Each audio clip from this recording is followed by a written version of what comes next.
வணக்கம் மக்களே, நான் உங்கள் சக்தி. நம்ம சேனலில் நான் போடுற முதல் பெரிய வீடியோ இதுதான்.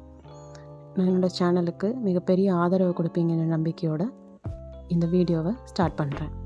வீடியோக்குள்ளே போகலாம்.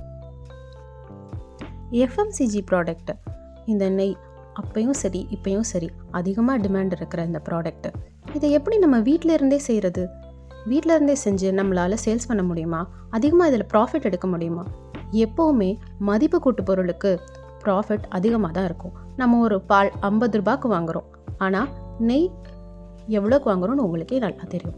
அப்படிப்பட்ட இந்த நெய்யை வீட்டில் இருந்தே செஞ்சு எப்படி நம்மளால் சேல்ஸ் பண்ண முடியும் அப்படின்ற ஒரு ஐடியாவில் இருக்கீங்க அப்படின்னா இந்த வீடியோ உங்களுக்காக தான்.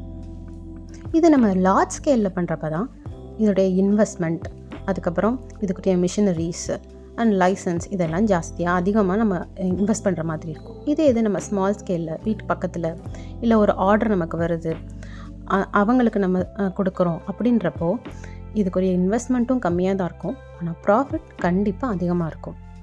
இப்போ நான் வீட்டில் இருந்தே நெய் காய்ச்ச போகிறேன், நெய் செஞ்சு விற்க போகிறேன் அப்படின்னா எனக்கு என்னென்ன தேவை?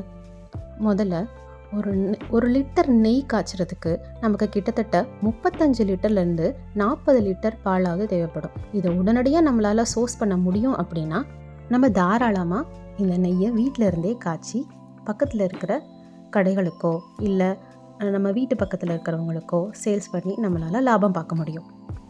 இல்லை நான் வீட்டளவுலேயே பண்ணிக்கிறேன் அப்படின்னா தினமும் சேர்கிற பாலாடையை சேர்த்து வச்சாலே அதுலேருந்து நம்மளால் நெய் ஈஸியாக காய்ச்சி எடுத்துட முடியும்.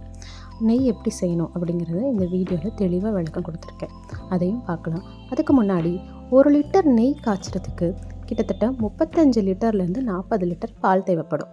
அந்த பாலில் இருந்து தான் 1500 கிராம் வெண்ணெய் கிடைச்சா மட்டும்தான் நம்மளால் 1 லிட்டர் நெய் காய்ச்ச முடியும்.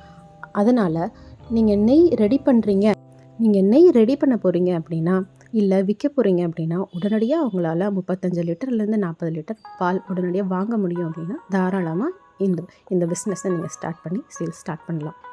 சரி, இப்போ நெய் எப்படி காய்ச்சறது பார்த்துடலாமா?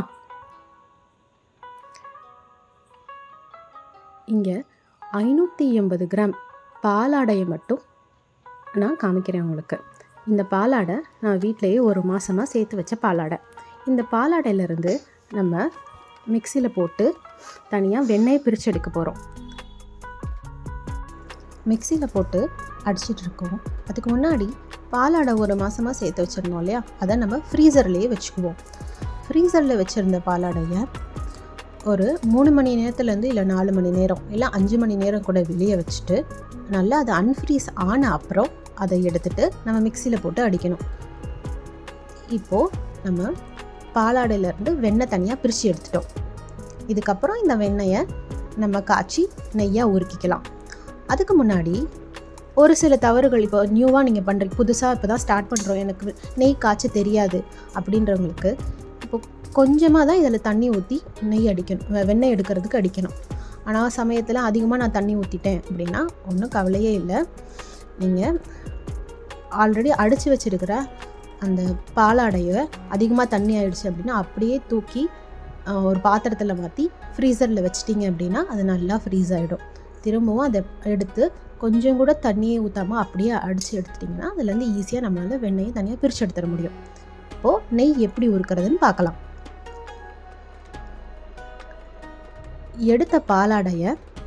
எடுத்த வெண்ணெயை திரும்பியும் நான் பாத்திரத்தில் மாற்றி இப்போ காய்ச்சிட்ருக்கேன்.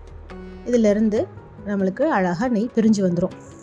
பிரிஞ்சு வந்தப்புறம் இதை என்ன பண்ணலாம் அப்படின்னா ஒரு எம்டி கிளாஸ் கண்டெய்னர், நல்லா ஏர் டைட்டாக இருக்கிற கண்டெய்னரில் மாற்றிட்டு இதை ஃப்ரிட்ஜில் வச்சிடலாம். எதனால் சொல்கிறேன் அப்படின்னா வெளியில் நீங்கள் வைக்கிறப்போ இது அதிகமாக நம்ம கைப்படும் இல்லை சமயத்தில் தண்ணி படும் அப்படின்றப்போ ஃபங்கஸ் வர்றதுக்கான சான்சஸ் அதிகமாக இருக்குது. நீங்கள் வீட்டளவு செய்கிறீங்க அப்படின்னா 1 மாதம் இல்லை 2 மாதம் அதை நம்ம யூஸ் பண்ணணும் அப்படின்னா நீங்கள் ரெடி பண்ணிவிட்டு உடனடியாக ஃப்ரிட்ஜில் போட்டு வச்சுட்டு தேவைங்கப்போ அப்பப்போ எடுத்து நம்ம யூஸ் பண்ணுறது தான் நல்லது. நெய் காய்ச்ச ஆரம்பிச்சாச்சு.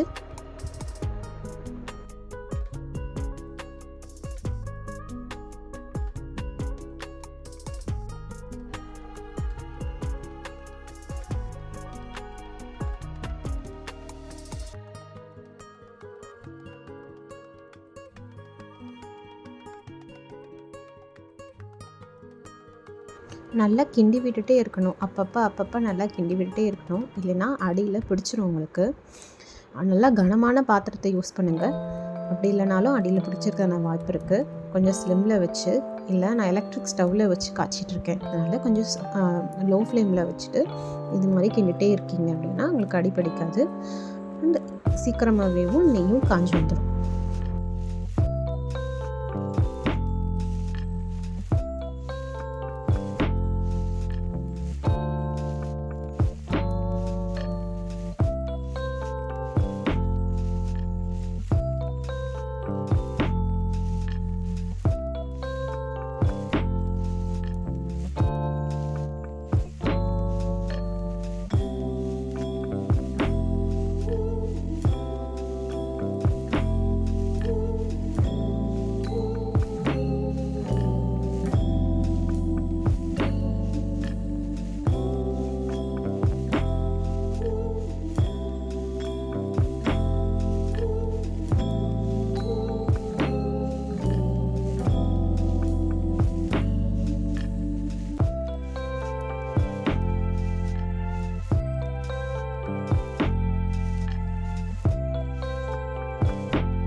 இப்போ பார்த்தீங்கன்னா நெய் நல்லா பிரிஞ்சு வர ஆரம்பிச்சிருச்சு. கொஞ்சம் கொஞ்சமாக மேலே பிரிஞ்சு எண்ணெய் நிற்கிது.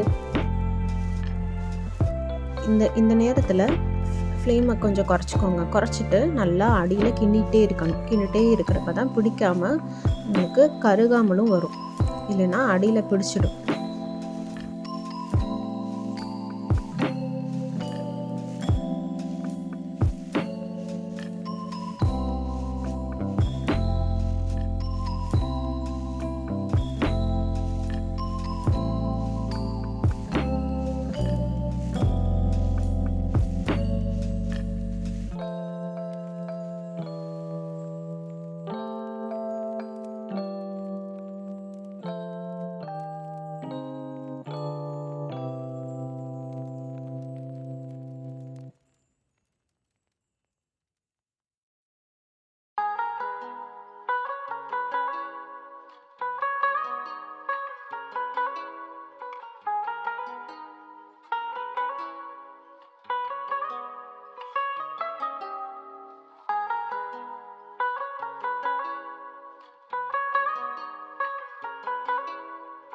அவ்வளோதாங்க, நெய் ரெடி ஆகிடுச்சு. இதை நம்ம வேறு கண்டெய்னரில், நான் முன்னாடி சொன்ன மாதிரியே ஏர்டைட் கண்டெய்னரில் மாற்றிட்டு நம்ம ஃப்ரிட்ஜில் மாற்றி வச்சிடலாம். ஃப்ரிட்ஜில் மாற்றி வச்சுருக்கிறப்போ இதோடைய லைஃப் டைமும் அண்ட் இது ஈஸியாக கெட்டு போகாமலும் இருக்கும். இதை நம்ம வீட்டு அளவுலேயும் செஞ்சுக்கலாம். இல்லை நீங்கள் ஸ்மால் ஸ்கேலில் ஸ்டார்ட் பண்ணுறீங்க, பக்கத்தில் எங்கேயாவது ஆர்டர் எடுத்து நான் செஞ்சு கொடுக்குறேன் அப்படின்றப்போ உங்களுக்கு பெருசாக லாஸ் இருக்காது அண்ட் ப்ராஃபிட்டும் ஜாஸ்தியாக வரும். அதே மாதிரி நான் லார்ஜ் ஸ்கேலில் ஸ்டார்ட் பண்ண போகிறேன் அப்படிங்கிறது இது நல்ல ஒரு பிஸ்னஸ். நல்ல பிஸ்னஸ், நீங்கள் ஸ்டார்ட் பண்ணி பாருங்கள். இந்த வீடியோவில் சொன்ன தகவல்கள் உங்களுக்கு பயனுள்ளதாக இருக்கும்னு நினைக்கிறேன்.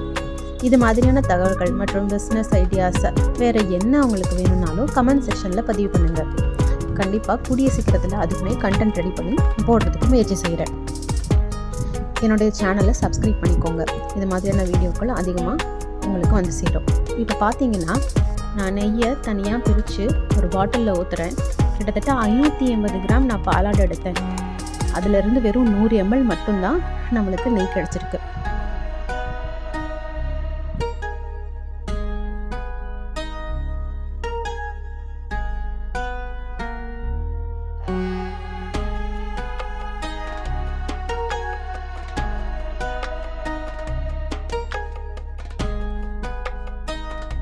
இந்த வீடியோவில் சொன்ன தகவல்கள் உங்களுக்கு பயனுள்ளதாக இருக்கும்னு நான் நினைக்கிறேன். இதே மாதிரியான தகவல்களுக்கு நம்முடைய சேனலை சப்ஸ்கிரைப் பண்ணிக்கோங்க அண்ட் பெல் ஐக்கானையும் கிளிக் பண்ணிக்கோங்க.